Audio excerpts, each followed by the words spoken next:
Recent గా India Pakistan మధ్య tension start అయినప్పుడు పాకిస్తాన్ డ్రోన్స్ మిసైల్స్ అని మన మీద వేస్తే మనం చాలా చాకచక్యంగా వాటిని తిప్పికొట్టగలిగాం. వాటిని S-400 ఎయిర్ డిఫెన్స్ సిస్టమ్స్ అన్ని వాడి మనం చాలా జాగ్రత్తగా తిప్పికొట్టాం అనమాట. అమెరికా డొనాల్డ్ ట్రంప్ అంతకంటే పవర్ఫుల్ గోల్డెన్ డోమ్ అనే ప్రాజెక్ట్ స్టార్ట్ చేస్తున్నారనమాట. ఈ గోల్డెన్ డోమ్ అనేది చాలా పవర్ఫుల్ గా ఉంటుంది. ఎప్పుడైతే వీళ్ళపైన మిసైల్ లాంచ్ అవుద్దో అప్పుడే దాన్ని ట్రాక్ చేసి ఇంటర్సెప్ట్ చేస్తుంది.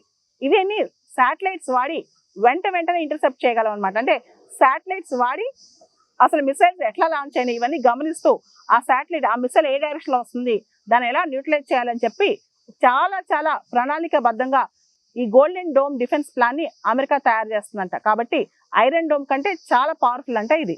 మొత్తం ఈ గోల్డెన్ డోమ్ ప్రాజెక్ట్ అనేది $175 బిలియన్ ఖర్చుతో తయారు చేస్తున్నారండి. ఈ ప్రాజెక్ట్ మొత్తం కూడా $175 బిలియన్. లాకీడ్ మార్టిన్ అమెరికాలో చాలా ఫేమస్ కంపెనీ ఇది.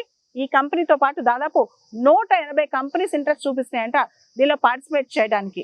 మనకు తెలుసు ఈ real time data Starlink project లో శాటిలైట్ ద్వారా రియల్ టైం డేటా ఒక్కసారి మిసైల్ లాంచ్ అయిన వెంటనే బూస్ట్ స్టేజ్ లో ఉండగానే అమెరికాకి డేటా వచ్చేస్తంట, దాన్ని న్యూట్రలైజ్ చేస్తంట.